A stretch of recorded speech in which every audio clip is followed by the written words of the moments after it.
Welcome to the Crimson Circle Show. I want to welcome all the people from the different audiences. Some of you are listening in from Blog Talk Radio. Some of you are listening in via the Awakening Zone and or the Crimson Circle website. I am that I am, the passionate Adamus of sovereign domain. Welcome. Welcome, dear friends. Welcome to Shambra Island, where you can relax into your enlightenment. Someday you're going to talk to me and you're going to say, Adamus, why didn't you just tell me back when? Back right after Tobias left. Why didn't you just tell me I could relax into my enlightenment? Why did you let me go through all of this hell? All of this hell. I'm going to say, my dear friend, I told you time and time again, relax into the enlightenment. It's natural. It's actually, easy is not the right word. It's natural. It will happen. It's happening right now as we speak. You relax into the enlightenment. Now, today I'm going to talk about some things that may seem to be a contradiction, but they're not. It's all very congruent. So take a deep breath and just relax into the enlightenment. Last month we talked about the light body. It's an essential part for any master to have that body in which to experience this great thing called embodied mastery. Have you noticed in this past month or so, or weeks I guess it has been, have you noticed that you just feel like you need an extra shower? You feel a little dirtier than normal. You just feel that even if you put on brand new clothes, you just don't feel clean. Yeah. Try going shopping for new clothes, as dear Linda does all the time. And you're standing there in that dressing room experience. I'm with you in a way. I'm not peeking, but I'm with you. And you're shedding your regular clothes that you wore to the store, and you're trying on those new clothes, but you just don't feel right. They feel too clean, and you just don't feel clean enough. Well, it's just part of the light body integration, because your old physical body is releasing tremendous amounts of old energy right now. It's coming out through your pores, it's your skin, through every part of you. If you notice, maybe your hair feels a little different, or your eyesight, or anything. These are just some of the points of transitioning into the light body. There's nothing wrong with you. There's not. It's just releasing lifetimes of old energy that you're ready to release. You're ready to let go of. So take that extra shower if you will, but just more than anything, take a deep breath and allow your light body in. Yes, we're going to be talking about... Sandra, are you asleep? Have you forgotten Adamus? Coffee with cream? I know you're so enthralled by our discussion, but... So, my dear friends, I'm writing a few new books right now. And the one that I'm most excited about, because it's loosely based on your experiences, my experiences with you. It's called Memoirs of a Master. Yeah, interesting. It'd be an easy read for many people. It's not going to be a particularly long book, but it's going to be filled with interesting and very profound stories about our engagements. So let me tell you one of the stories today. I'll do this occasionally at our shouds and in our gatherings. So if I could get the audience lights down just for a little bit of mood setting here. Yes, much better. So Memoirs of the Master. Stories about the master and the student. So the new student who had only been in the mystery school for a few months finally had the appointment to come before the master. The new student had heard stories about what it was like to go before the master, filled with anxiety, but also excitement, knowing that when the appointment with the master came, that it meant that the student had reached a certain level or degree of enlightenment, success you might call it. So the new student, by the name of Henry Smith, it was his day, a young man, very into spirituality and enlightenment, but in a way very innocent, very naive. So it came time for Henry to approach the master. The master, of course, sitting in his chair with his cup of coffee.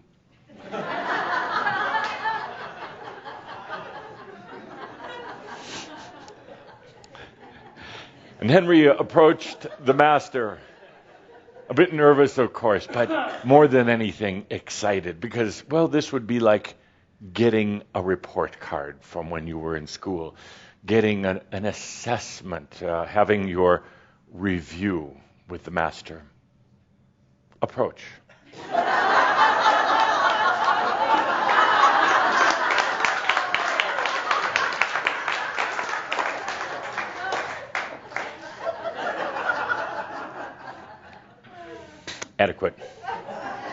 Adequate. So Henry approached the master, who was now drinking his coffee in the chair. And Henry said to the master, "Master, how am I doing? It's been a few months and I've been working so hard and being so diligent with everything here at this mystery school. Master, how am I doing?" And the master sat back in his masterly way, eyes closed, and said, "Student," for the master never addresses the student by their real name, "Student, it is not for me to measure or judge." Of course, Henry was a bit disappointed because he really wanted an evaluation from the master. So Henry took a deep breath and collected his energy and thought of a new way around this and said, Master, would you check with my spirit guides and ask them how I'm doing?" And the master took a deep breath and gritted his teeth a bit and said, "Student, you have no spirit guides. You had spirit guides, and they were with you for many, many, many lifetimes. But, student, they got bored and left." I thought it was funny. My book may not be a bestseller. Now, Henry was getting very discouraged and very disappointed, but Henry was determined, like all students are. All students so determined, but sometimes so naive, so not getting it. So Henry collected himself once again, took a deep breath, and said, "Master, how do the archangels feel that I'm doing?" And the master sat with his eyes closed for a long time, slightly, just shaking his head. Took a deep breath and said, "Student, the archangels are all busy because there's so many humans now who are channeling archangels." Except for Raphael. We don't understand why. Nobody wants to channel Raphael. Oh. But there's no feedback from any of the archangels.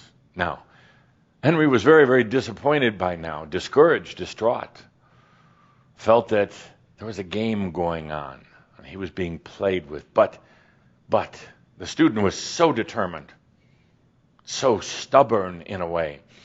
He took a very deep breath and said to himself, this is just a game the master is playing with me. He's trying to see how determined I am. I'll go at it one more time again. And the student said, Master, how does God feel that I'm doing? Would you please check with God? The master took a deep breath and said, just a moment. And went into a trance-like state of being. And after a few minutes, he came back and he said, what was your name?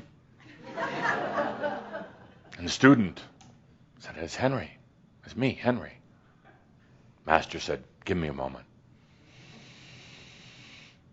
And the master, acting it out, of course, waited for a while, and then suddenly came back, opened his eyes, looking directly at the student and saying, God does not know you exist.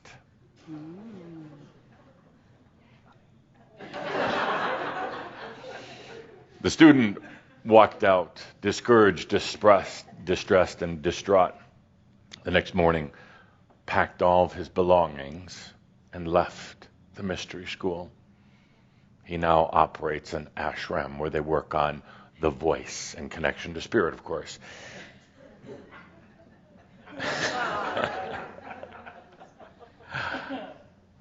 So after that encounter with the student, the master was at the Embodied Masters Club that night. When some of the other masters said, so how did it go with Henry, the student? The master said, not well, at least not for now. Not well at all. The student still does not realize one of the most basic tenets of enlightenment. And the other master says, well, how goes that? What do you mean by that? And the very wise senior master said to the others, because when one does not recognize themselves, spirit does not recognize them either. That is the greatest gift of compassion that spirit can offer.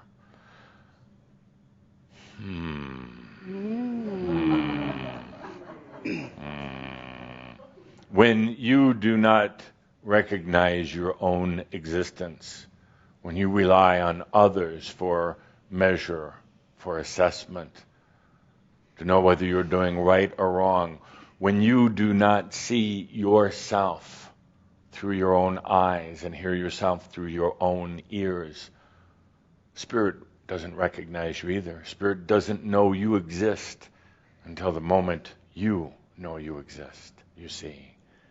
So that is one of the chapters from Memoirs of a Master. Somewhat true stories, loosely based on my experiences with Shambhu.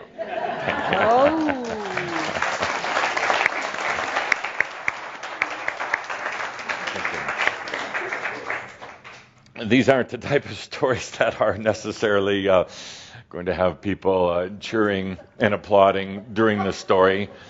But my point is to do these stories and get the now I get it. Okay, so we don't know when the book's going to come out, but I'm sure it will be interesting. Pop quiz time. A pop quiz is something we do at the spur of the moment with Linda running the microphone to the audience. It is to check, to assess, to see where you're at, to see the type of replies you give. So today's subject in our pop quiz, in our in the moment quiz here, has to do with reality versus perception. Oh, an interesting one. Reality versus perception. So Linda, be ready at the microphone. You can be walking as I ask the question. Is it reality or perception that less than 5% of the humans on the planet control 95% of all of the wealth. Is it reality or perception? 5% control the majority, the vast majority of the wealth on the planet. Yes or no? Reality or perception?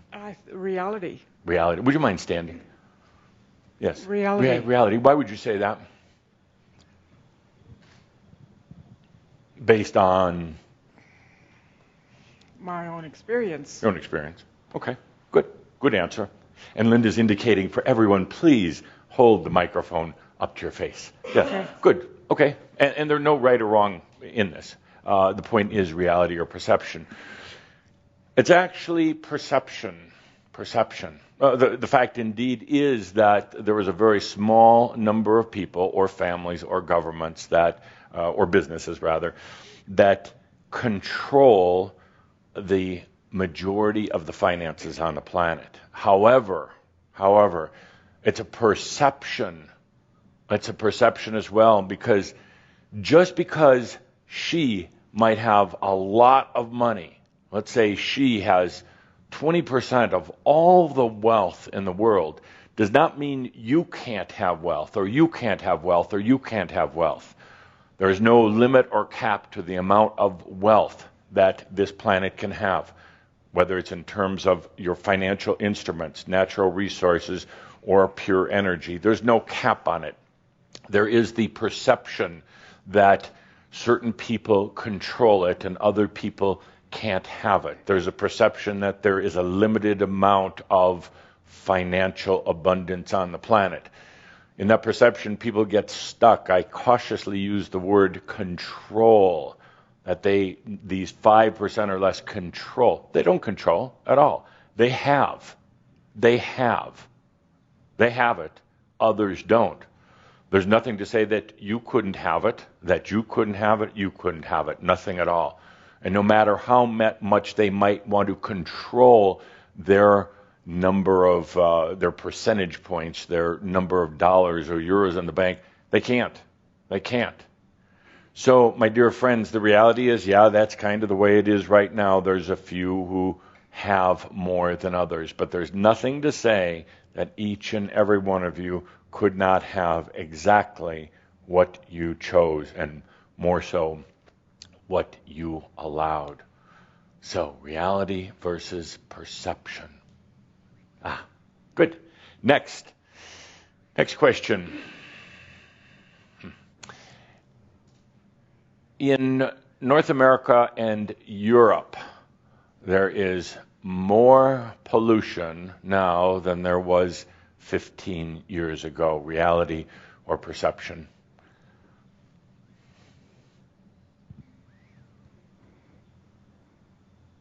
Yes.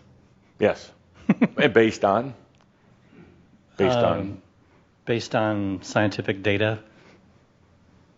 Good. Based on perception. Absolutely, there is less pollution than ever before than in the last 15 years in, I said, North America and Europe. There's a lot of new technologies that are reducing the amount of emissions. There is much more concern about the environment from the water and the air standpoint, even though there are more people, more vehicles, more machines than ever before.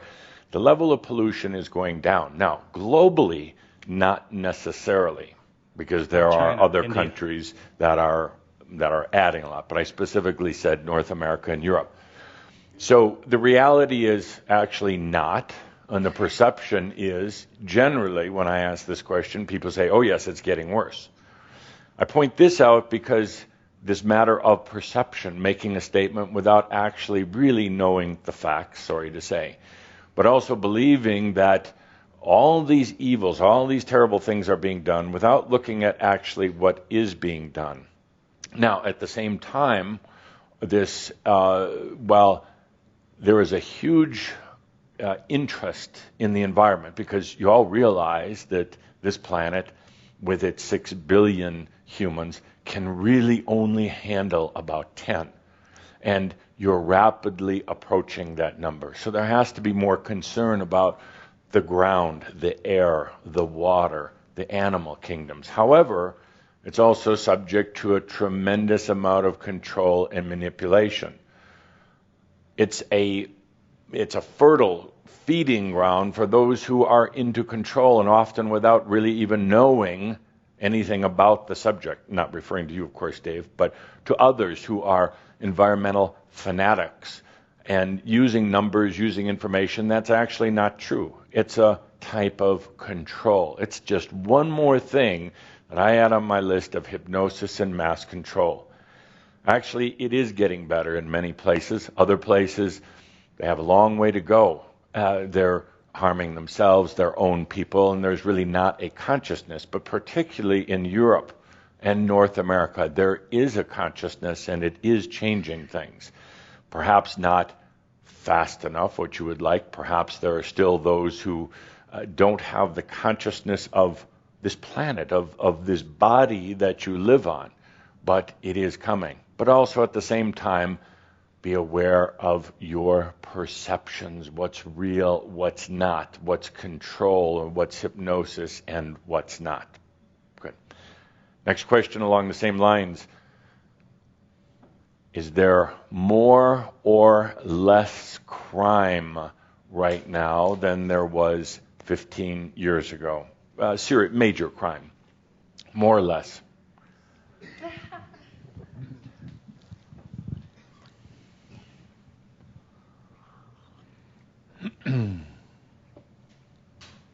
Well, I don't want to take a trip to the bathroom.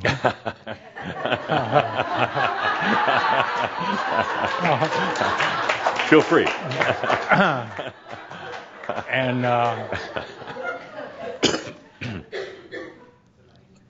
my sense is feeling less. Less. Any particular reason for saying that? Yes. Increased consciousness in the world. That's happened, especially since Sharma's come on the scene There you go. in the last 15 years. There you go. Yeah, thank you.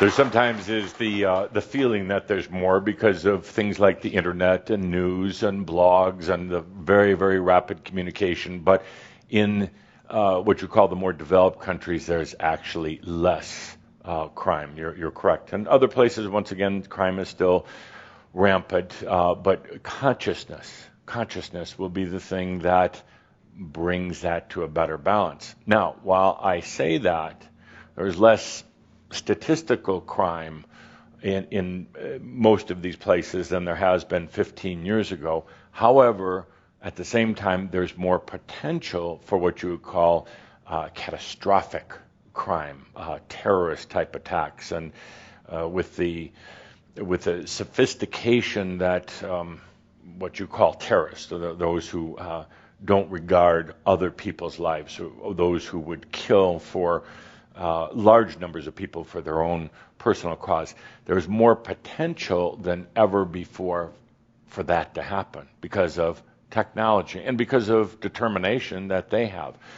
So there's kind of a constant cloud of fear that hangs over, particularly with you and you listening online, because you can feel that, you can sense. It's almost, when is the other shoe going to fall? When is the bottom side going to drop out? You feel that like in the pit of your stomach or sometimes in your heart or throat area. What next?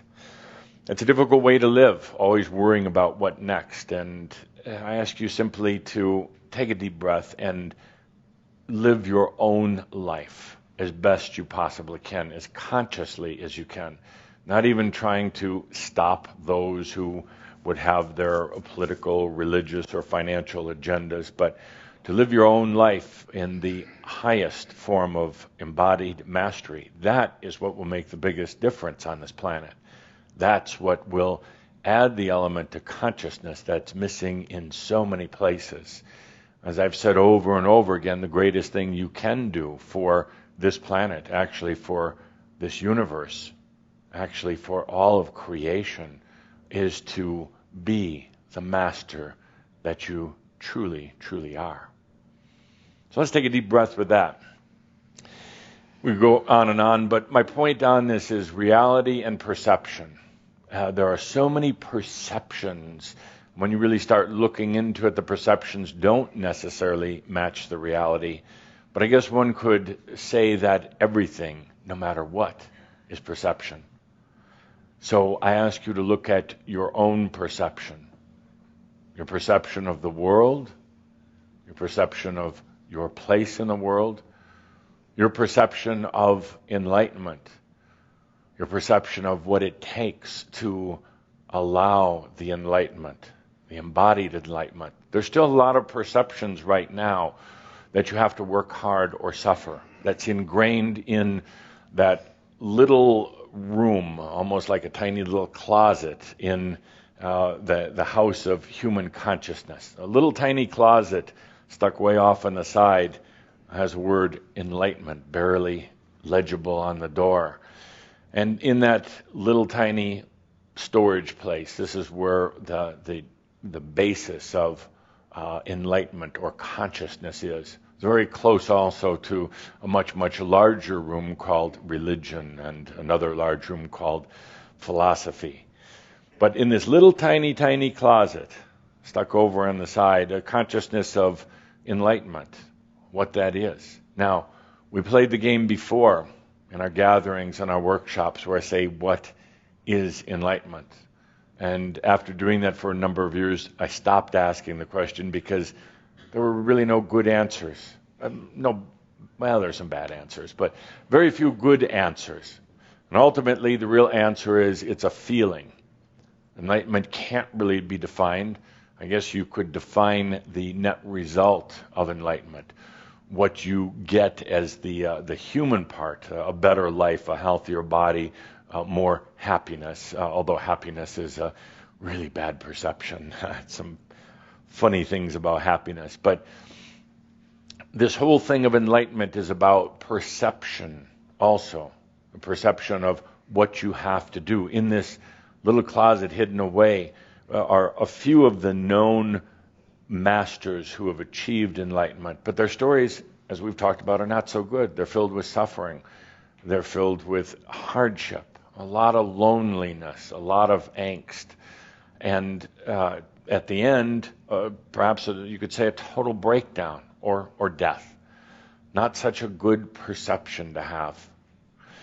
I ask you to take a look at the reality and the perception of enlightenment.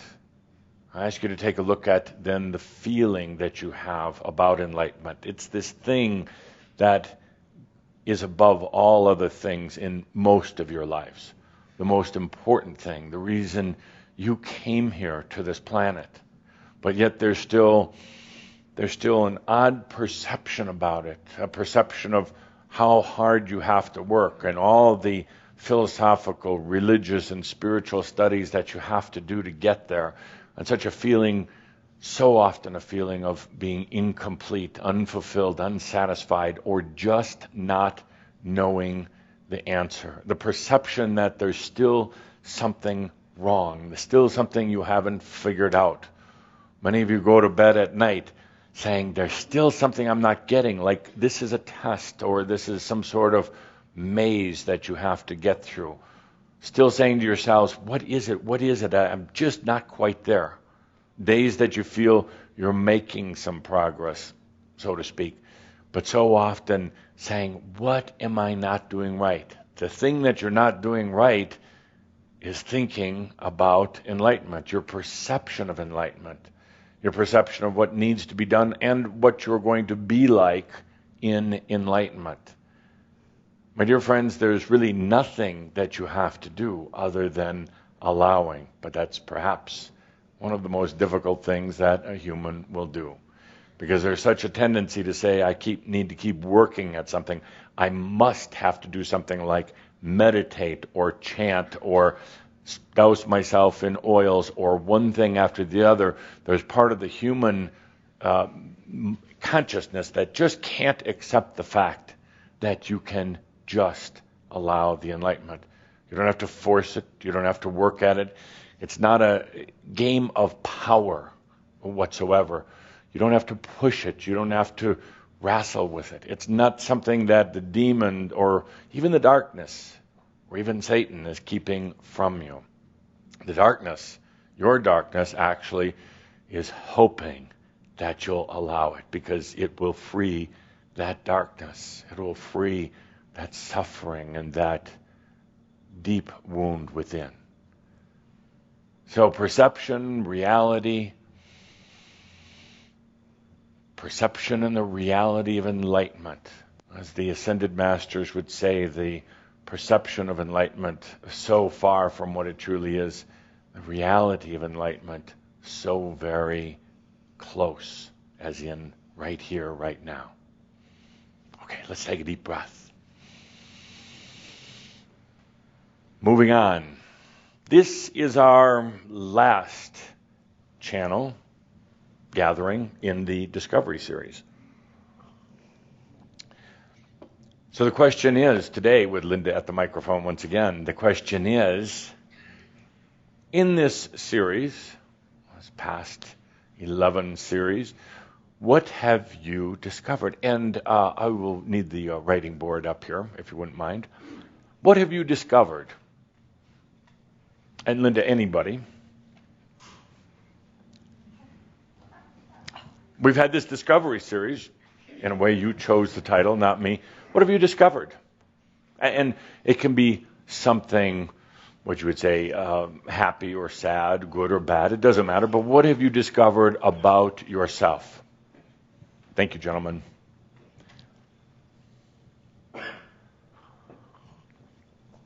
Carol Merrill and his assistant.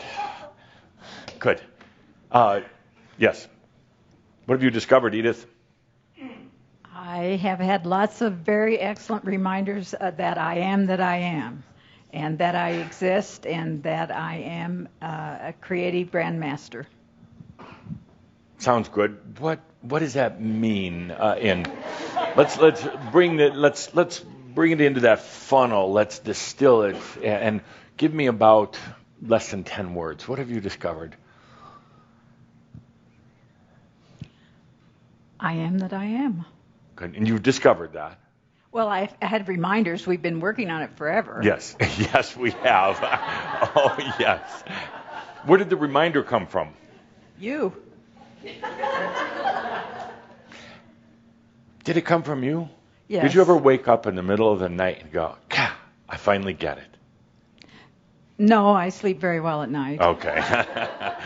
Let's try this from a different angle. Have you ever been driving down the street, down the road during the middle of the day, and suddenly, I get it. I am that I am. Well, I already knew that. Oh, okay. Good. And what did you discover about living it this year?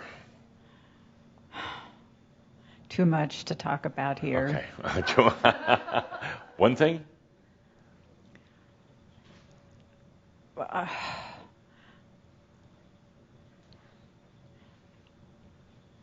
Be careful, you be in my book, Memoirs of a Master.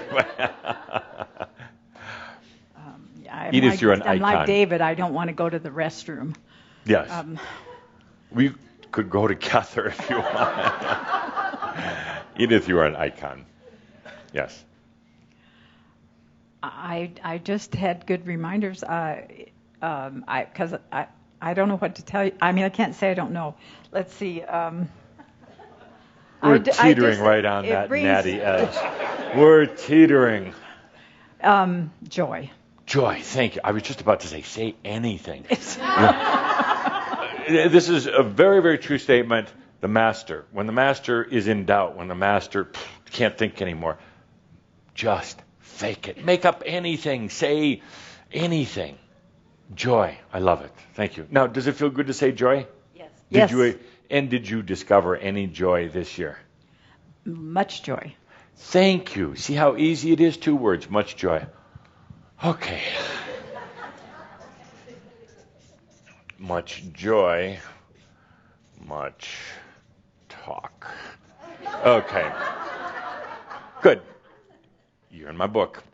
I do change the names. Yes. Yeah. But not yours. Good. Next. What did you discover this year? Hi. I discovered my soul. Oh, where was it? I started connecting with it. Yeah. And then suddenly one day I just realized I felt like I'd been sleeping all my life. Yeah. And I felt like I was waking up. Yeah. Both of which are true, yes. Yes. You know, and begin to sense life. What language does your soul speak to you in?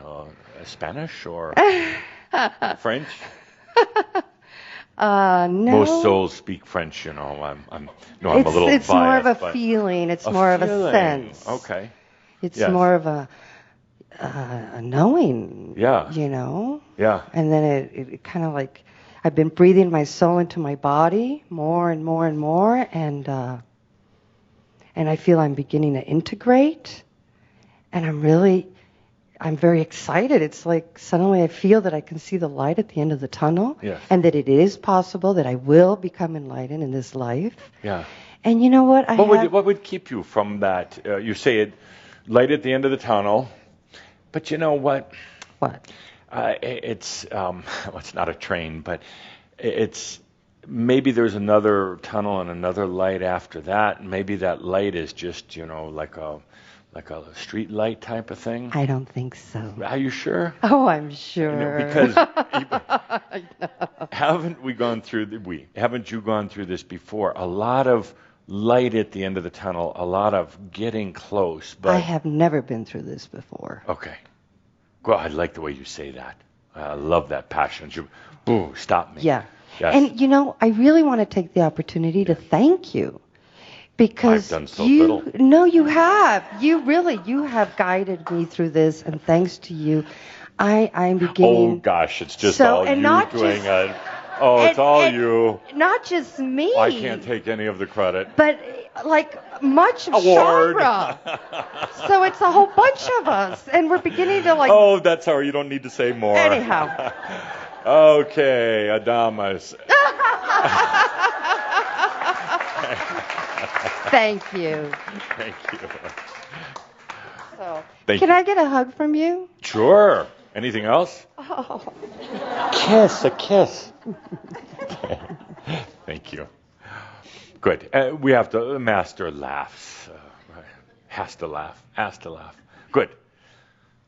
Next, same question. What have you discovered this year? Good, bad, ugly, anything. What have you discovered? I'd like to tell the story this morning in front of the mirror. Yes. And a part of me said, I want to be a rock star. Yeah. Just like Edith. Yeah. You know?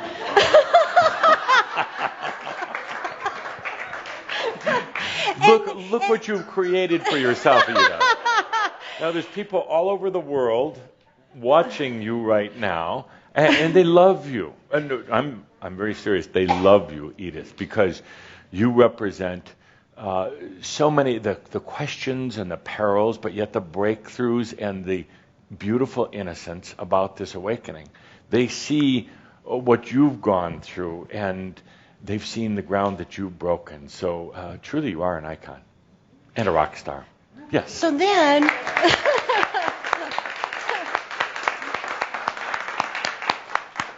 So then the response that came was, I am. I am. I am. Yes. I am. Good. And it's like, to my... Have you really felt that this year? Yes. And I laughed, and it was like, yes, I get it. Good. I get it. Because there's the I am that I am. No. And then there's the I am. And then you want to say words, not because they're nasty, but it's just like, why didn't they tell me this before? I am. And then suddenly it's like this whole recording plays at sonic speed through your mind and into your body. And you're like, I remember when Adamus was on me about speaking in my voice, about saying, I command you to serve. I thought it was so stupid at the time, and now I get it. And I would remember when Adamus was saying, I exist. And I thought, well, that's the dumbest thing ever. My dog exists. What am I saying? I exist. Now I get it. I get it. Yeah. Yes. And it's nice to scream in the car. It is. It is. Excellent. Okay, 2 more. What did you discover this year? Yes. I discovered Yes. I discovered that I matter, that I can love myself, and I don't need anything outside of myself. Macchio. What? Macchio. Well, it's better than I don't know. Came up with something. You've discovered how to get around my questions. That's a good one. So Adamus times two. You've discovered, great, no, and that's an accomplishment. What was the accomplishment? Getting around me instead of saying, I don't know, and having to go to the bathroom. I won't do that again. I took so much shit from the ladies. They were disappointed in me. Yeah, no pun intended. But yes, yeah, good. So no, you discovered how to at least stand in front of a master. You're in my book also. Oh, really? Yeah. Your favorite, huh? Yes. Yeah. Oh, I didn't say. Don't lie. Don't you lie. made me say that. Right. You understood how to stand up to a master. Hell yeah. Yes. Yeah, And therefore stand up to yourself. Yes. Could I be very honest? Oh God. Yeah. Oh God. You should just say no. You've learned, and still learning, still practicing, but you've learned to stand up to that bratty little girl. Okay, but yes, thank you. Within. And you've learned not to let that aspect run you. I told it to shut STFU on the way here. You can say it out loud. Shut the fuck up Thank already. you. That's not mine. No, but Right. that's what it was. It took for you to finally say, no more. I am. And not let that little spoiled, very hurt little brat keep running your life. Okay, thank you. Thank you. But doesn't it feel good to say, no, stop. You're not. I'm not anymore. That's right. That aspect that was running your life, that spoiled little brat was actually scared to hell of life, scared of what the next moment was going to bring, scared to be alone, but yet always miserable in the company of a lot of others. Christ, just keep it coming. Just let it all out, Jesus is somewhere else today. He's off. Another thing. It's just you and me. But it's such a discovery to finally say, I don't need that anymore. And my friends, it's not other people in your life that are driving you crazy. It's yourself. It's not family members or friends. It's you and you that are driving yourself crazy. And first of all, it takes a certain clarity to recognize that you is many, many things. There are many, many aspects. That you isn't this just foggy, big kind of mess of all these different emotions and feelings and thoughts and direction. That you have many different facets or rays of yourself, but don't let the facet or the ray, particularly if it's a dysfunctional ray of yourself, run the show. It's only when you discover that you're going to run the show, no matter what. Now, you have tremendous determination, tremendous drive, and stubbornness, and you're finally using that instead of letting it being used by this aspect, and that's when things in your life are going to change, my dear friend. You can talk about perhaps not doing your life's passion, what you really want to do with the people that you want to do it, with the level of abundance, because you've been letting that little brat run things. No You know more. how many women in here are going, finally, he told that bitch what I wanted to say. Well, there are men too. Yeah, exactly. Finally. But more so the men, I think. Stop nodding, gentlemen. It's good. Excellent. Thank you. Oh, some breakthroughs here. Yes. Last one.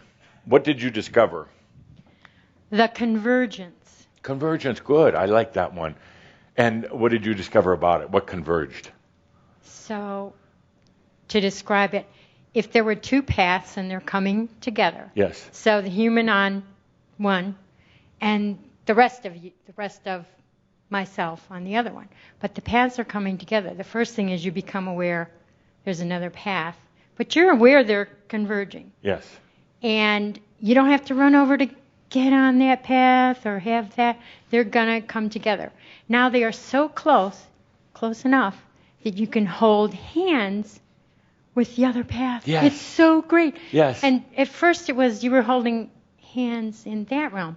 But no, now you're walking as a human. You're like, hold hands with me here on earth walking here. Yes. That's how close. So the point of being the one Yes. is it's right there. And so when you say relax, because it's not like, okay, I have to do something. Right. There's a tendency to think that. Yeah. So much stress on that. Yeah. But you just say, no, it's natural. It's converging. You're even holding hands. So what's the problem? You're arriving at that point together. Question. When are you going to stop holding hands and make love? Yeah. That's what I want to know. But then the mind. If I start on that and don't relax, the mind, what do I have to do? How do I do that? Why don't I love myself? Why am I not already enlightened? And then you are already enlightened. I'm like, right. Yeah. So, but when is it realized here on earth? Yeah. But don't push. I think that'll be another chapter in my Memoirs of it's a whole Master. book. From holding hands to making love and taking that, allowing that big step. I'm talking about loving yourself, of course. And exactly. you're going to hold hands for a long time, but after a while, it's like, come on. That's the all come talk, no on. action. Yeah. Okay. All thinking, no How about integration. at least kissing? Yes. Something. Good. Yeah. Excellent. I love that story. Good. Okay, next question. And this is a leading question, and leading into the next segment. What do you wished you had discovered that you didn't? What do you wished you had discovered, but you didn't? Make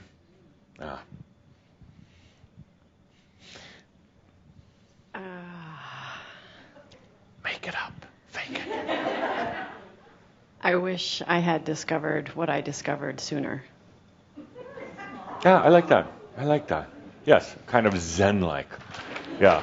Yes, we should. How much sooner? Lifetimes. Why? Because I would have enjoyed life a lot more. I love that. I love that. You warmed Calder's heart. It's got a big word over it, though. Yes, because not because there's a race, not because you're trying to beat others to enlightenment or anything, but you could have just enjoyed life a little more. Now, you'll actually look back and say, well, that kind of was fun, all those crazy things, all that wacko moments and all the stress and the fear, but it kind of, in a warped way, it was kind of fun. Otherwise, you wouldn't have done it. Yeah. True. But yeah, at a certain point, it just gets old, just gets boring. A part of the human life offers so much, but part of the challenge is it tends to get into patterns, into ruts, and repeat itself over and over and over. And then people say, I don't know how to get out. I don't know. And then they just wait. And nothing happens other than you're building a bigger rut. And it takes a very brave, bold, outrageous, courageous human to say, no more. No more. I'm done with it. Now, what happens is you say no more, but then a weird thing happens is the human little self kicks in and says, well, now I have to do something. No, you already did it by saying no more. And when you really mean it, when you really, really mean it, no more.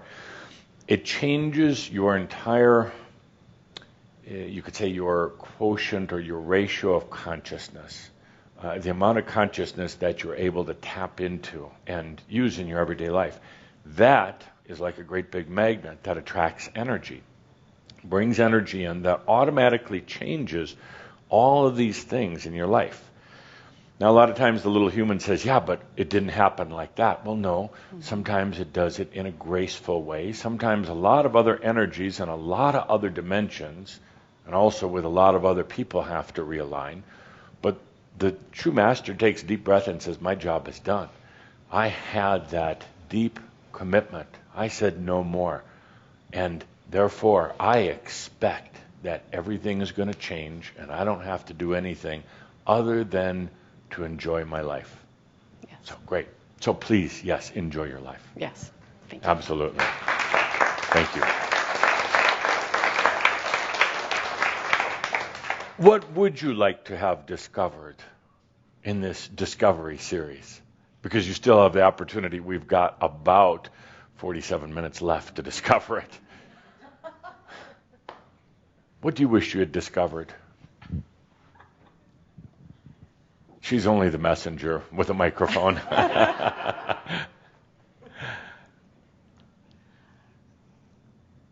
Could I stop for a moment? Because you were going to be thinking here too much. Could you just feel the energy for a moment?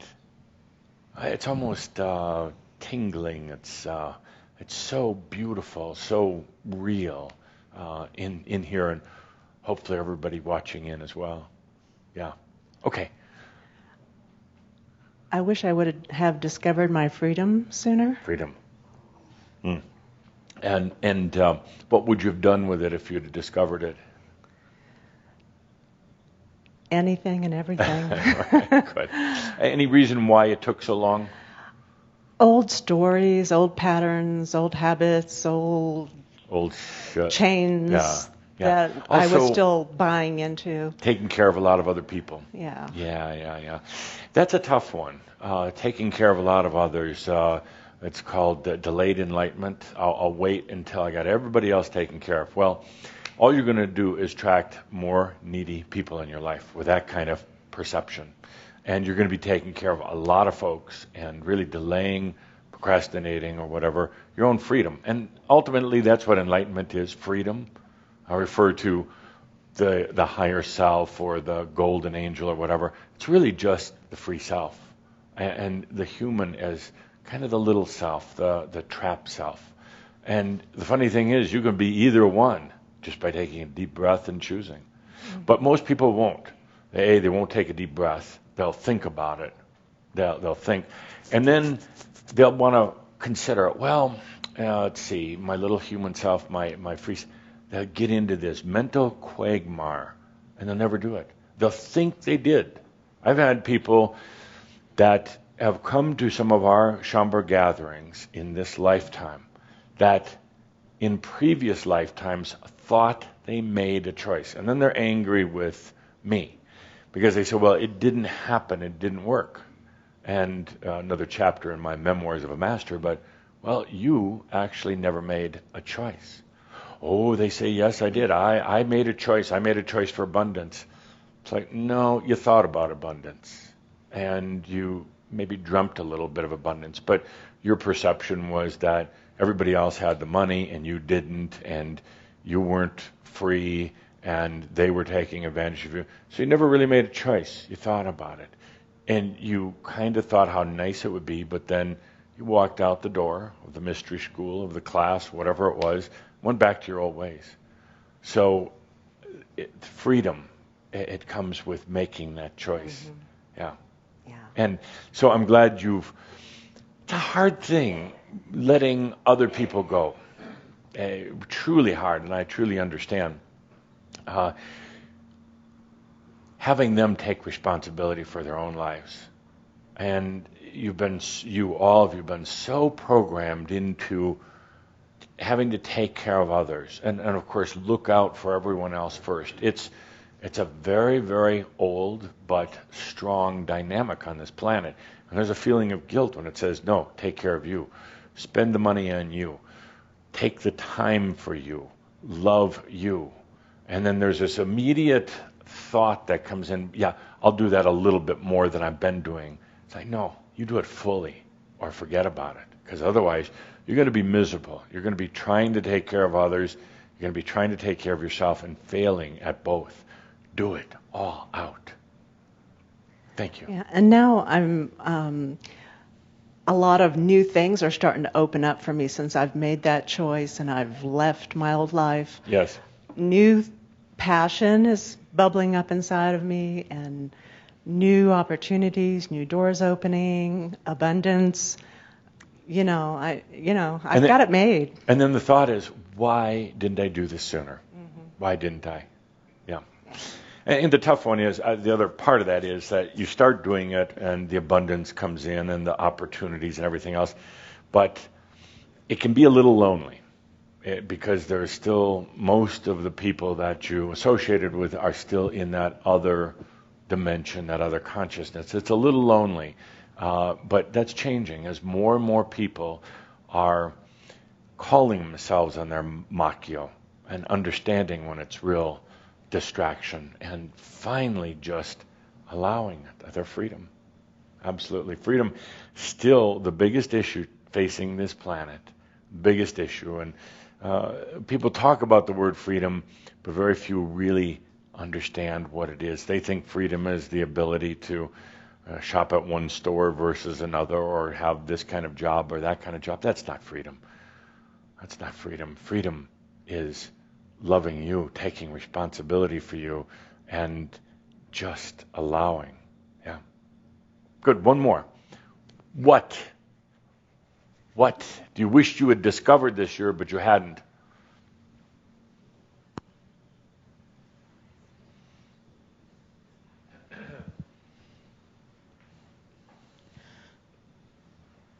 I discovered my completion, grounded right here, loving myself completely, and enabling my own self to shine.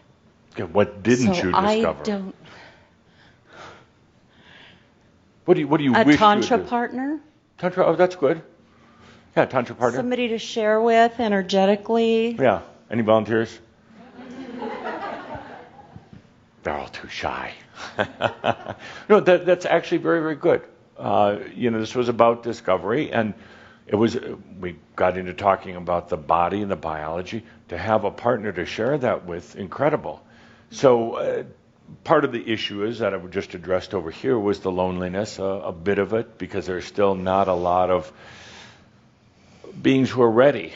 So much of sex is about energy imbalances, I'm sorry to say, or inadequacies, but so often it's not a free sharing. So much guilt associated with it, so many hang-ups. So I do have a partner for you, though. Where? She's holding the microphone. I do know that. I own that for myself. Good. But yes, to still have somebody physically present in a close proximity to share with. Yes. But I do totally love me. Yes. That's so important. So important. And the breakthrough there, the discovery there is that one can only truly engage in open, free sharing of the physical and spiritual on that level when one loves himself openly and freely. Good. So Kathleen is saying that she's single and available. By the way, she is on Facebook with Crimson Circle. and somebody will probably start a Shambhala Tantra. Yes. So thank you. Let's take a deep breath as we move into the real core, Lynn thought we were done. Done. No. We're just getting warmed up. Let's get into the real core of what we're here for today.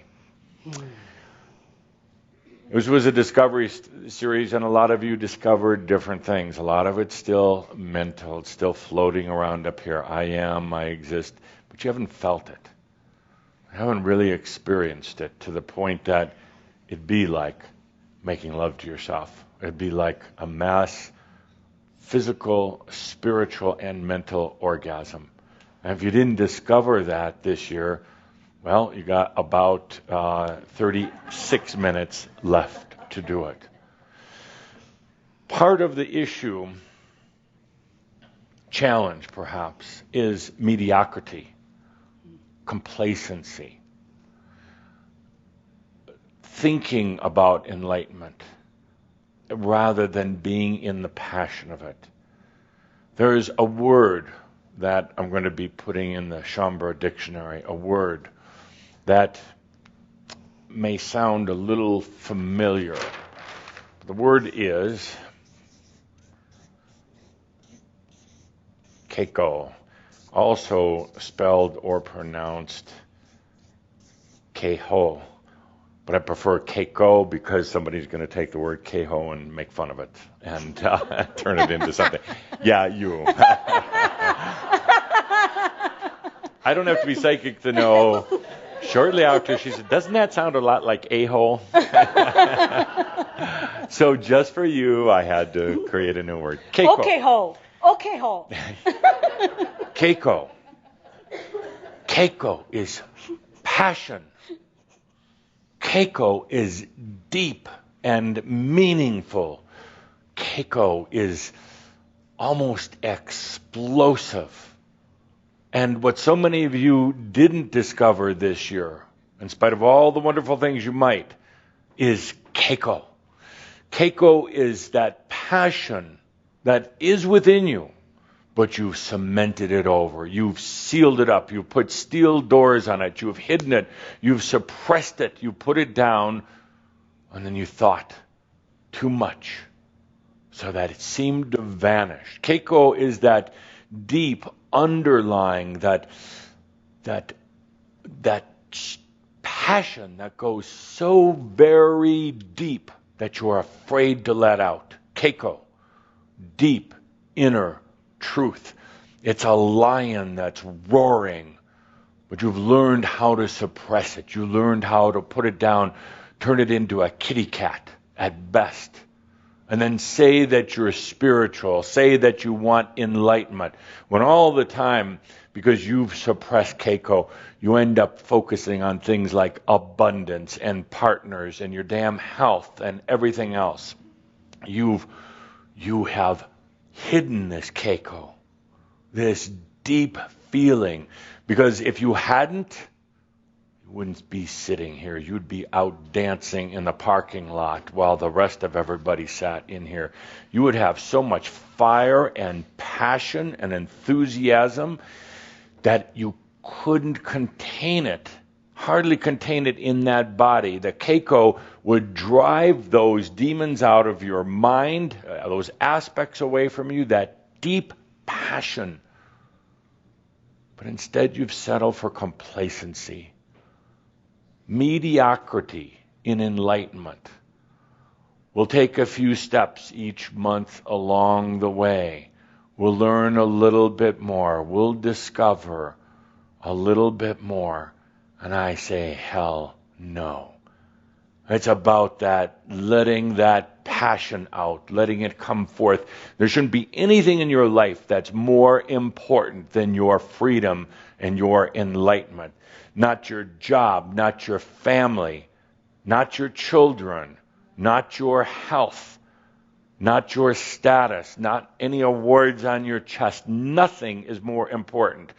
To the point where I say it's like, I used to literally take students at some of the mystery schools, grab them by their hair, which I won't do right here, grab them by their hair and yank them down, putting their head underwater until they were about to have the last breath in this lifetime. Then I'd pull their head up from the water. You used to be able to do this before lawyers. I'd pull their head up from the water, and I say, what was that like to want that breath so desperately, to go beyond the mind trying to figure out what was going on and what lesson I was trying to teach? What was it like, that desperation, that determination for a breath? That's the only thing that mattered. And they would say, yes, that's all that mattered. I could think of nothing else, only to breathe so that I may live. And I said, now, you're beginning, at the very beginning of understanding keiko. That passion, that roaring passion that's so deep within each and every one of you, but you've somehow managed to hide it. I have to give you credit for hiding it so well, something that is that encompassing. that is that big and that roaring. I give you credit for somehow managing to suppress it. But you know what? It's still there. It's still there. And that's what you should have discovered this year. That roaring, screaming passion for your own freedom, because God only knows how long it's been since you've had freedom. How long it's been since you were happy with yourself, content with yourself. How long it's been since everything just happened in your life with synchronicity, with ease and with grace. But yet you go along month after month, year after year, and lifetime after lifetime in a form of spiritual complacency.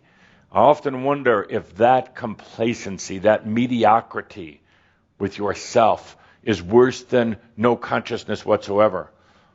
I wonder sometimes if it's better not to stay asleep consciously until you're actually truly ready to wake up.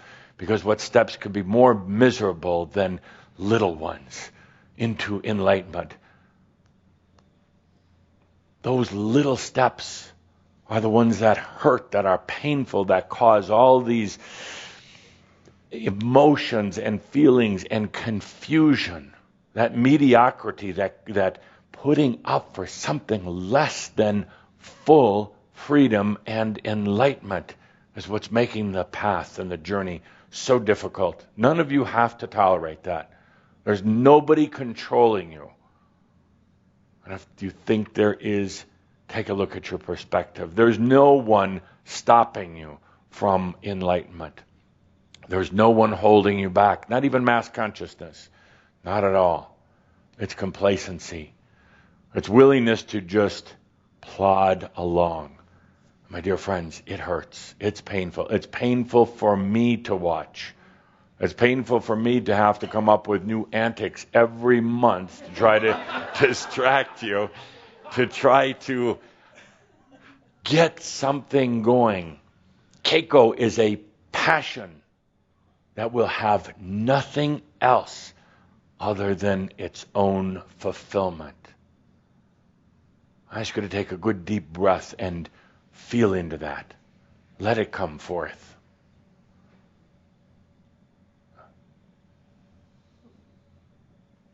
Well, that was pretty miserable. Let's try that again. Keiko, or keho, means deep longing, soulful longing. A longing so deep and so strong. It's desire and passion. It's not the greed of human nature. It's not simply wanting a better life. It's wanting this freedom or not to live at all.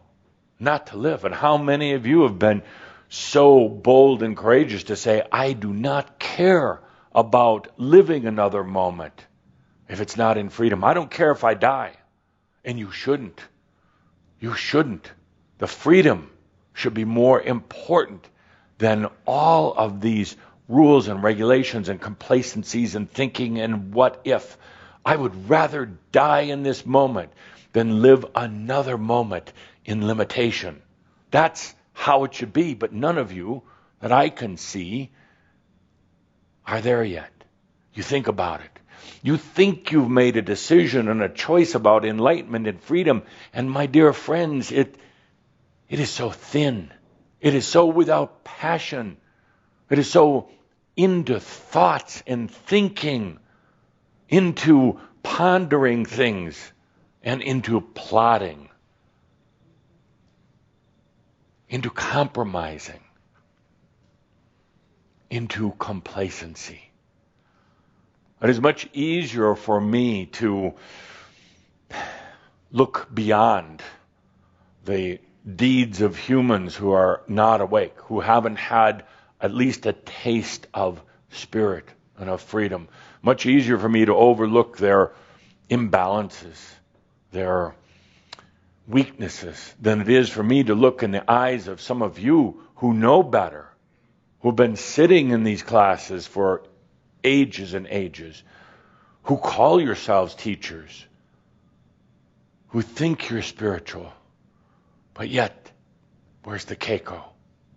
Where is that deep, roaring fire from within where nothing else matters? Nothing. And it's only when you get to that where you understand enlightenment and freedom. Other than that, it's a game. It's a game that you can play for a long time, thinking that you've made a choice, thinking that you've made some sort of discovery, when indeed you've just dug yourself a deeper hole. You've just glossed over, painted over, shellacked over this true inner passion called Keiko. Nothing matters other than that. Not family, not life itself, not health, nothing. That is when you start to get real with yourself. That's where we don't hear a lot of macchio in this room. That's when there's not a lot of words without... Do you feel sometimes the words without feeling? The words without meaning? Like mimicking or parroting. Saying something because, well, you think it's the right thing to say. Keiko, if I challenge you, you'd get back up and you'd say, fuck you, Adamus. And I would feel it. And then I would stop pestering you. With true Keiko, you would be dancing, you'd be shining, you'd be shining, you'd be roaring, you'd be up here right in front of me saying, Adamus, let's move forward. I'm tired of all this talk. I'm tired. Adamus, let's move forward. Thank you. Thank you.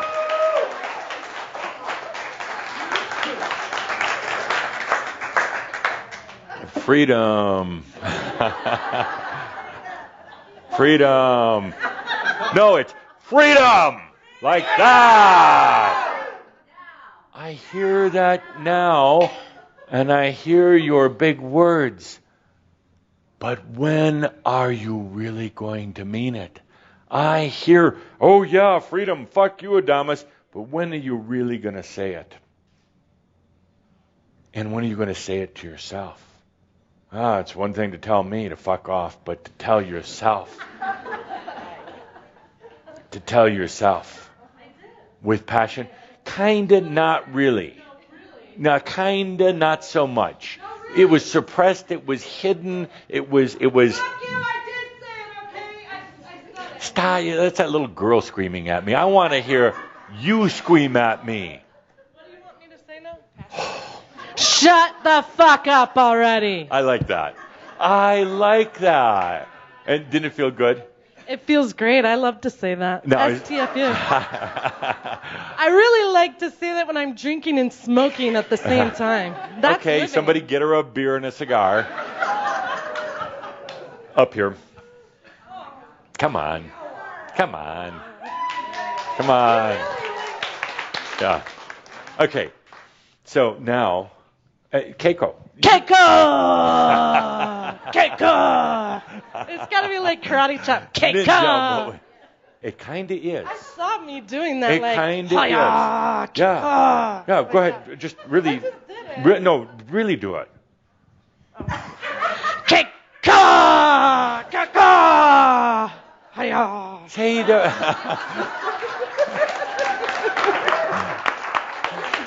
There was some passion in there. I have been missing that. I know I've been missing that. I'm like, where the... But could I it's be, like this little could I tiny be flame. honest with you again here? Oh, God, in a way, you're kind of like a... I'm going to step off the stage so you don't kick me. In a way, you're kind of like the poster child for... Being totally dysfunctionally fucked up or... Jeez, I wasn't going to say that, but now that I think about it... Well, I accept it. That's it. Kind of the poster child for one who has had a lot of accomplishments in the past lives, even some in this lifetime. Yeah. A poster child for one who deludes themselves, themselves, in terms of like spreading yourself too thin and there's no substance, there's no depth. You have tremendous capability. You have tremendous ability to focus. Focus is one of the angelic senses. She can be the poster child for focus. But what does she do? Unfocuses, dilutes, spills all over. So there's no focus. And you wish you're glad it's me, aren't you? I see it on your face. You're like, oh shit, I'm glad it's her. Yeah, you're next. Yeah, you're next.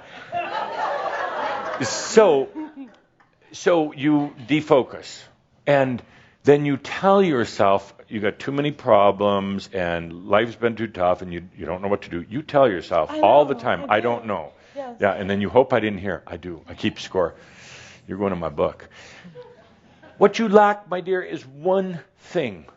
A little passion. Yes. We need a tub. I'm ready. Hold my head. Yeah. I'm tired of this shit. I don't want to do this 2 more years. We'll just go in the, yeah, thank you. I don't care about the makeup. Let's we'll just go in the lady. Down, okay? That's got mesh. We'll go in the ladies' room. Linda is so ready to videotape that. Ladies' room in the toilet. The toilet, Linda, not the toilet. I won't go there. We need a remote camera to follow us in the toilet as I dunk her head. No, not the toilet. But we should wrestle. Now, let me ask you. Huh? When I started talking about Keiko, did you feel a little something inside of you start to rattle? Yes. I was like, I heard that Keiko really deeply with I didn't say Keiko. Well, it travels. Keiko. Yeah. Like that. Really. Oh, yeah. And by the way, it is not a. It's actually an old Lemurian term. It's not necessarily an Asian term or Japanese. But it sounds better. It is. Do you know where it comes from? What country of origin? Oh. More Romania? Recent history. I don't know why Romania. Finnish. Oh. Finnish. Which, yeah. So Finnish, deep longing. They're filling the bucket. She's like, oh my God. No, totally. She's really for real gonna tell me to sure. Yes. No, how deep can we go here? It's pretty deep. Okay. Are we able to get a camera shot once we do that? You can't ruin your carpet? Yeah. How's my head gonna fit in that? Have you lost your mind? Oh my God. What you the think hell? I could put that big head in here? No, big as in, It's all dirty? Are you crazy? Hell no. A toilet's better than that. Okay. Come on. You'd have to wrestle me. It'd be fun. Now you see, but I'm serious. Something inside of her is waking up, and it's entertainment. It's funny to a degree. Could you imagine drowning in that? How would they explain that? I don't know if you could hold me down. That's part of the challenge. Yeah. That would be fun to watch. Oh yeah. All day long. But this is yet another going to be one of my another master stories. I'm not going to hold you down. I'm going to ask you to do it on your own. Heck no. Oh hell no. I'm not doing that. No. Linda, really? On a dirty bucket? Ruin all this? That's not so bad. Kazumi would tell you in India it's much worse. Yeah. They poo and pee in the same place they, go really? wash. Is that perception or reality? Reality. Okay. And you know it.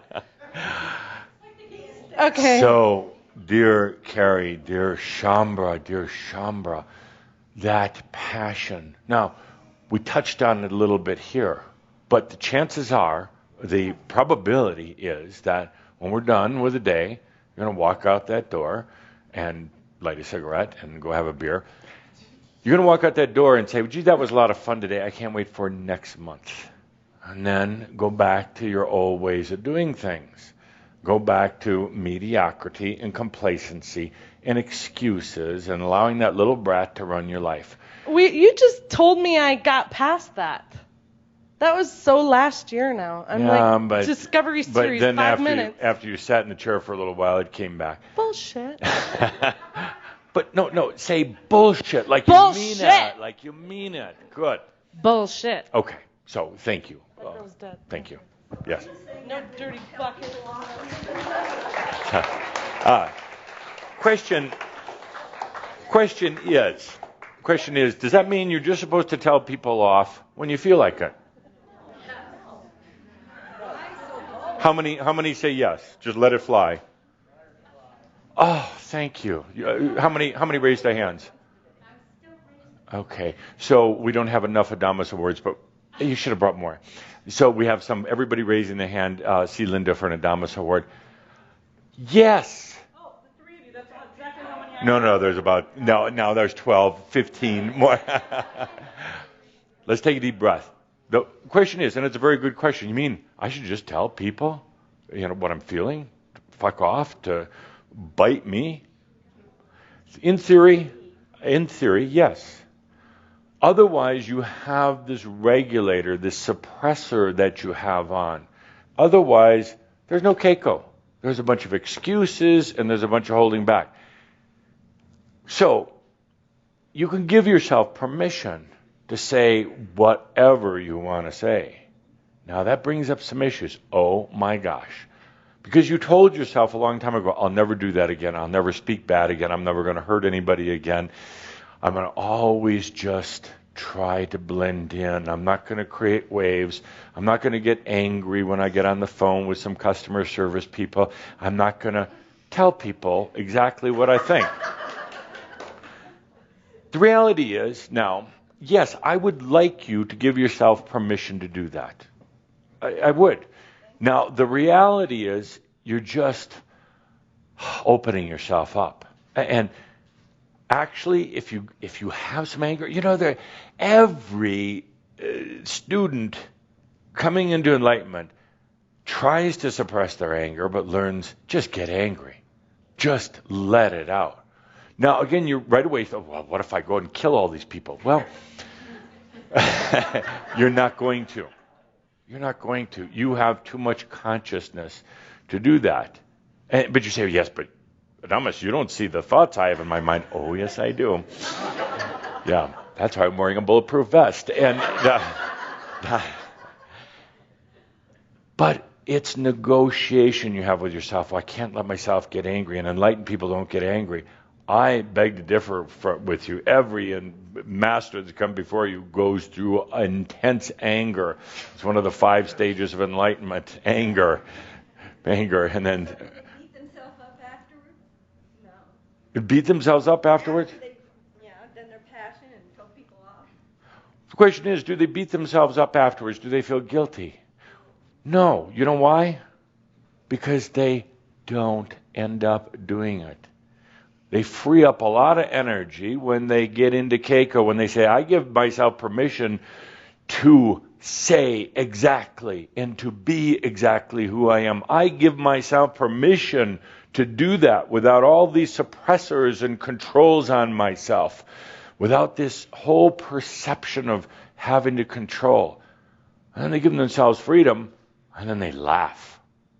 They laugh because you realize you have the freedom to do it, to yell at the top of your lungs at the moon, to tell God to fuck off. You have the permission to do that. And it feels good just to know you have that. Chances are, once you realize that, you'll probably never have to do it or want to do it. But just to realize, start being real. Start being free. Get some Keiko in your life. No, it's not a supplement you take. God, I just heard 4 people listening in on the internet. Write that down. Yeah, Keiko made from natural seafood. No. With a microphone from Linda, you can absolutely ask a question. Doesn't it feel good? And next time, don't ask for permission. Just say, Linda, give me the fucking microphone. You won't like my question. I'm asking you why you think freedom has to be vulgar. It doesn't. And by nature, you're not, I'm not. But sometimes you have so much pent up in you.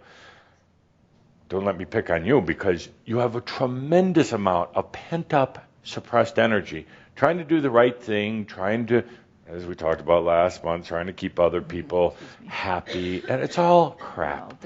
And vulgar, first of all, it doesn't mean anything. In Keiko, you can say fuck 8,000 times in a row, and it doesn't matter. It doesn't matter. To me. It hurts my ears. Why? It just hurts my ears. Well, fuck. What's more important, enlightenment or some things, little things hurting your ears? I like the passion, and people can be passionate any way they want. Controlled passion. My God, that's what we're talking about here. Oh. Saw that. God, I can't help it. Like that, Edith. Like that.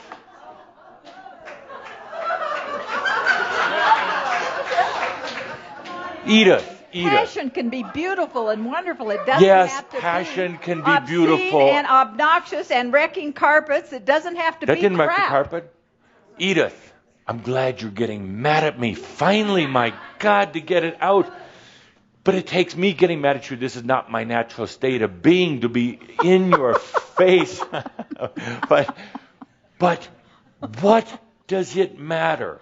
How much are you going to control this whole coming into enlightenment? I'm in it. I'm not worrying about controlling it. I'm enjoying it. It's wonderful. I know I am that I am. Now, back to my point. I come full circle. I started out the day by saying, relax into your enlightenment. And I said I'm going to contradict myself later on. Because now I'm talking about passion. I'm talking about keiko. I'm talking about that deep longing. It's great. It's great. Yes. And I come back now and say, once you feel that desire that's so deep, Edith, there's nothing else that matters. There's no compromising. It doesn't matter how many bad words or buckets of water or pounds that you gain or ages or years that you put on your age or bad relationships or lack of money. None of it matters other than the freedom. That passion, that feeling, and I don't care if you have to get angry to discover it. I don't care if you have to scream and yell. I don't care what it takes, including death, to discover that. When you come back to that place, that keiko, then you're free. Then you can truly relax. Take a deep breath. And come back to that very thing that brought you on the spiritual path, that knowingness that I've talked about before that occurred a few lifetimes ago, that thing that said, there's got to be more than what I'm allowing myself to experience. There's got to be more to life, and that's led you on a path of exploring dimensions, exploring alternative methods, exploring a different version of God. But along the way, it got diluted and it still lost its passion. And if there's anything that you didn't discover this year, was the passion. I'm not just talking to you, I'm talking to everyone. Who cares about a bucket of, actually not so dirty water, wasn't too bad. Who cares? You know how much it would have cost to replace this carpet if it went bad, which it's not going to? It's like holy water. A lot of it. It's incidental, even if it costs $1,000 or $5,000. Even if you say, Adamus, that's so obnoxious that you would pour the carpet over my stage, over your new stage. That's so obnoxious that you do that. Sometimes I have to get my own passion going. So perhaps I could ignite yours. My dear friends, you say you're tired of the old ways. You're tired of this long, twisted spiritual path. I say, bring up the keiko.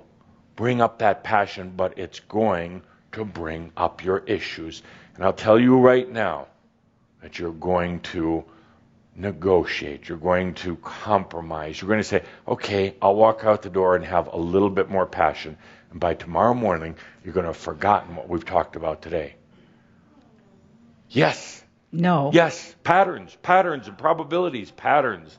No. What? Tell me then what is going to change that, Edith? Why would I forget about it? I listen to it every night when I go to sleep. Yes. I never forget it. Good. But what? You never forget any of it? Not usually. Not usually. And you don't compromise it. I'd have to have you define what you mean by compromising it. I mean, dilute it, water it down. It's like... we're on this path. We've been on it a long time. We love it. We chose it. What am I, Moses? We love ourselves. Yes, you're Moses. We love ourselves. And it's been more, Moses and the Jews, only 40 years. We've been doing this for lifetimes. Let's stop wandering in the desert. It's time to get on with it. I'm God also, and I love myself, so hush up. Good. You're getting there. That was about a 2 on a scale of 100. It's like, shut up, Adamus. Good. And then we can laugh. And then we can relax into the enlightenment. My dear friends, I am wanting you to break through because I can feel you want to break through. There's such a longing to break through, such a longing for realization and simplicity. But then you run in circles. You think about it. You dilute it. You water it down. You compromise it. You get afraid of things like, are you going to get older? Are you going to die? You're going to be poor. It doesn't matter. It doesn't matter. And let me play it the other way.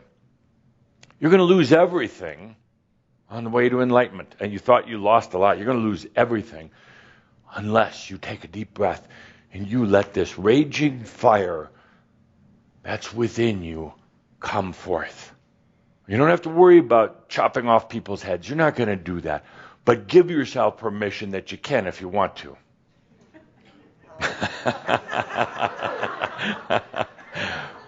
I mean that metaphorically. In other words, the fact that if somebody is giving you crap, stop being some nice, airy-fairy, spiritual, new age, macchio person. Say, fuck you, I'm a master, I want better service. Now, that's instead of, oh, I'm going to spread some light on you. It's like, shut up. There's a lot of people that are content with just dabbling into spirituality. You're not here for that. You're not. I've weeded out those people a long time ago. You're not. You're here for it now. But when I took a look at the Discovery series, we covered a lot of things. We did a lot of wonderful things. I said, Adamus, get that dirty pail off my stage. I said, Adamus. I said to myself, Adamus, what did we miss? What didn't we do? There's something. You ever have that? You just know there's something, but you don't know what it is. Well, I knew what it was. So I said, it's the passion. I just don't feel a passion. I don't feel that fire coming up. I know it's there. I don't feel it coming up. Now, I've been ranting and raving for the last 28 and a half minutes about Keiko. To demonstrate a little bit, because if I'd have just said, okay, there's a nice term called Keiko,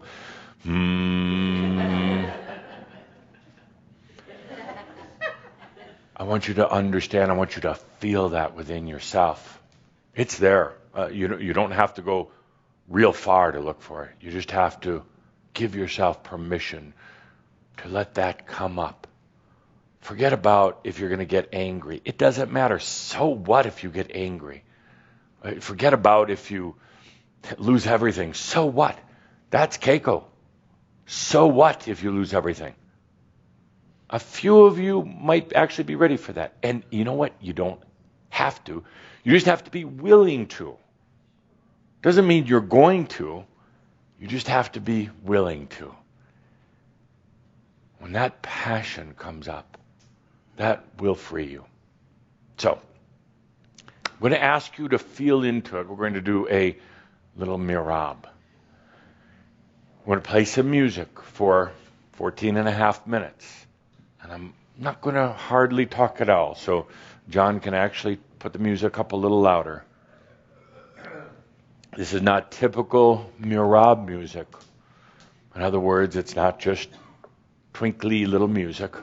I'm sorry, the bathrooms are closed. No, please sit down, because that's Keiko. You have to pee so bad. So bad, yes. But come back and sit down. You're going to miss this amazing Mirab. What's more important? Dry pants or your enlightenment?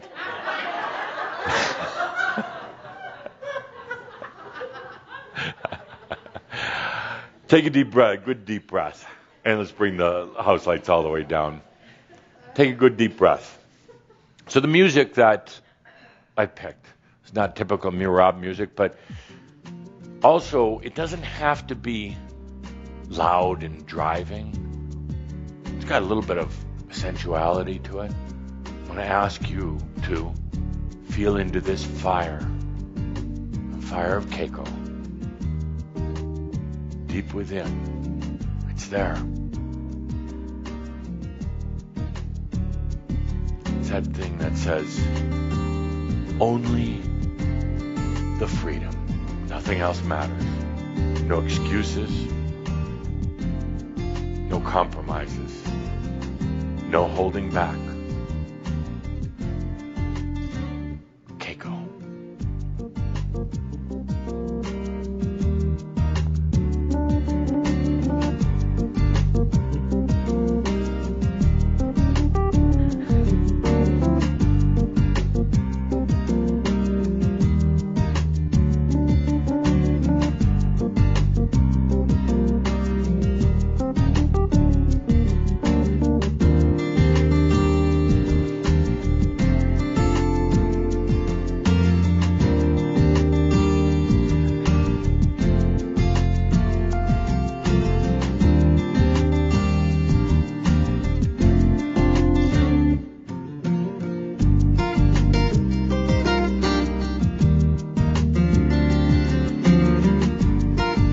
Have to get angry to let this Keiko come through.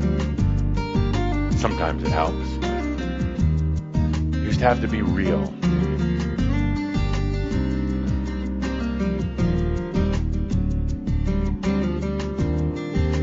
Feeling aware.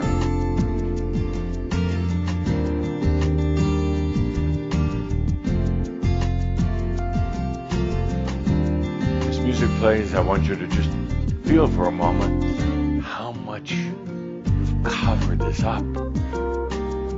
This fire, this passion. And then, instead of just thinking about it, I ask you to make a choice, a decision, a clear, focused decision. Ready to let this deep inner longing, this Keiko, this desire for freedom, come into your life. And then let yourself feel it.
fire within, burning deep passion within, a longing, insatiable thirst within.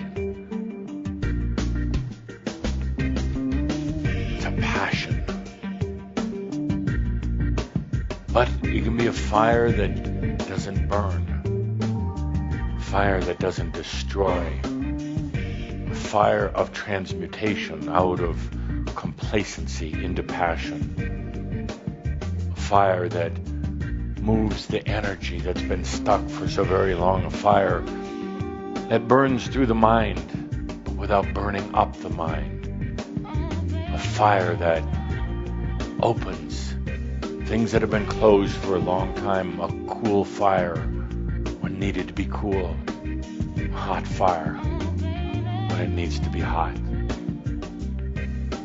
Keiko could be passion, can feel like anger at times, but it's focus, it's real. Keiko at times can seem like a raging storm. In reality, it's also a gentle, light rain shower. Keiko can seem like there is so much passion, but without the need for power. So much energy, so much desire, but no greed. Simply that desire to live and to feel, to be free in doing so. How easy it is for one who walks the spiritual path to get filled with complacency. How easy it is for one on their way to enlightenment to distract themselves, delude themselves, deceive themselves, forget that fire deep within, that longing what some of you would call the longing to go back home, but it's really the longing to be home, to be your home. How easy it is to get covered over by all of the rules and the controls and the perceptions of life. How easy it is to negotiate yourself away from enlightenment. Masters, the few masters who've come before you have all gone through this experience, thinking, believing, perceiving that they were on the path, and indeed to a degree they were. But along the way, they turned that beautiful spiritual path into a very human road. All the time thinking they were still traveling a spiritual path until something so drastic, so enormous had to come into their life. And it wasn't an outside hand or being or entity that came in and totally shook their life up. It was their own Keiko, that deep inner desire. I had to rip them away from their complacency, away from their delusions, away from their, you could say, a laziness. A Keiko doesn't care. Doesn't care whether you're still incarnate in a physical body. Doesn't care how much money or how many problems you have. Care. All the whinings and the rantings of the human. Keiko is that passion of the soul to feel and experience itself, not to be interfered with by that little human brat, not to be controlled by these aspects that know not what they truly want.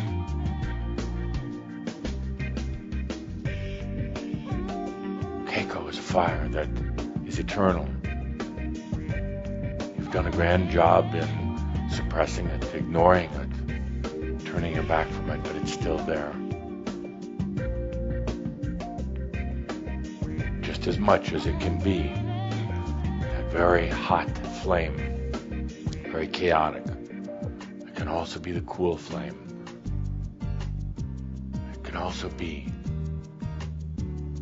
its own gentleness.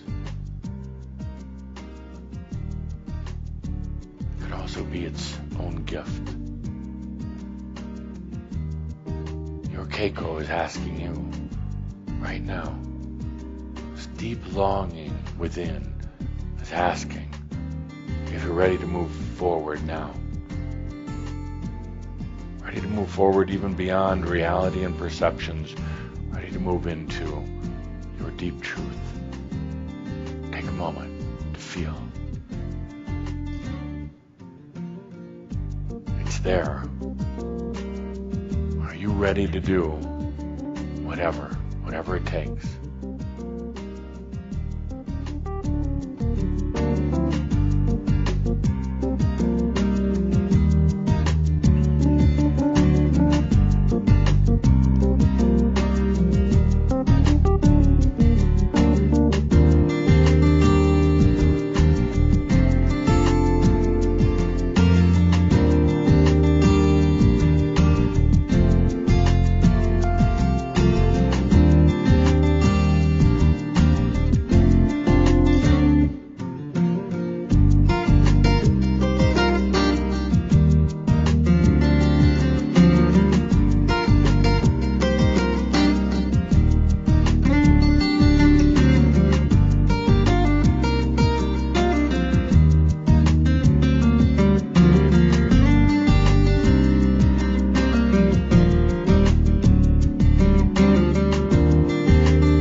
The hot flame or the cool flame?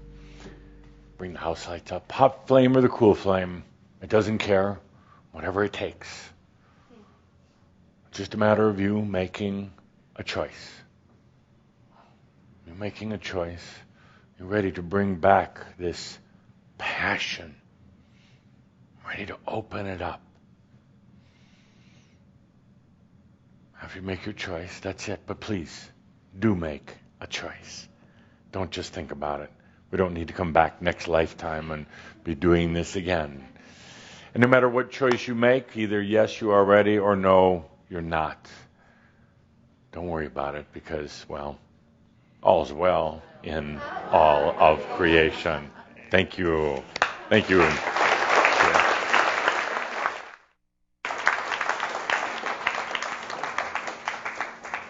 So thank you to Adamus, as channeled by Jeffrey Hoppe, the only channel for Adamus.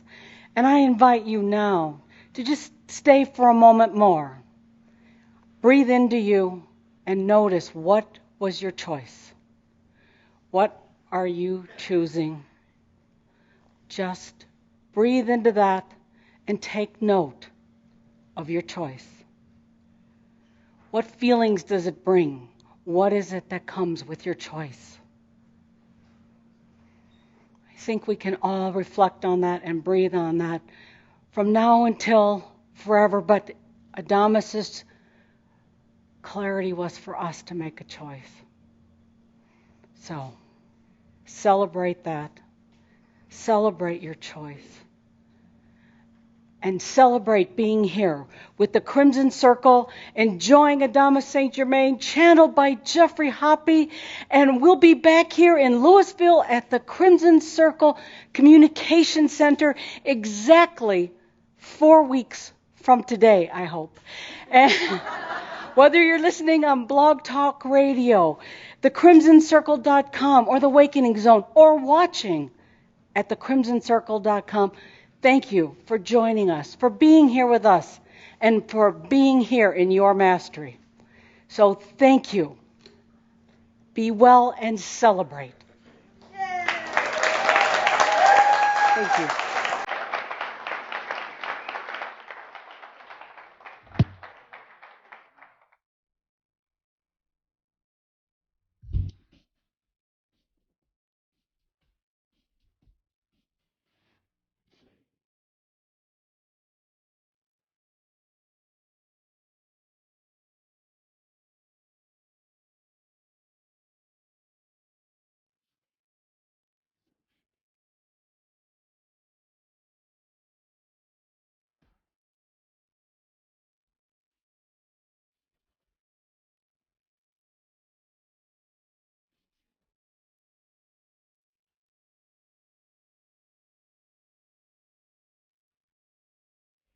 I need you, darling, come if you feel the boy, won't you let me know? Oh,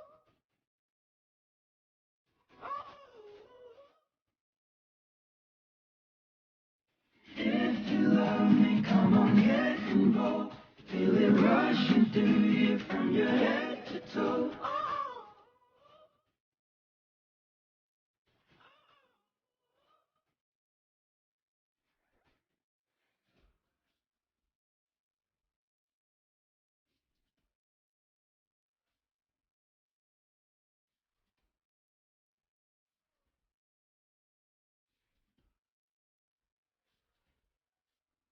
Love is a blaze.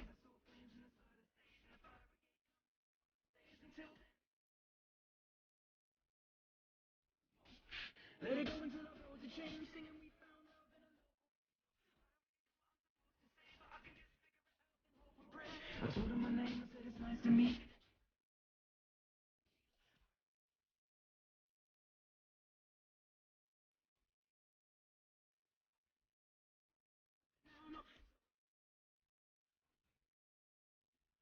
I need you, darling, come on, set the tone. If you feel the boy, won't you let me know? Oh,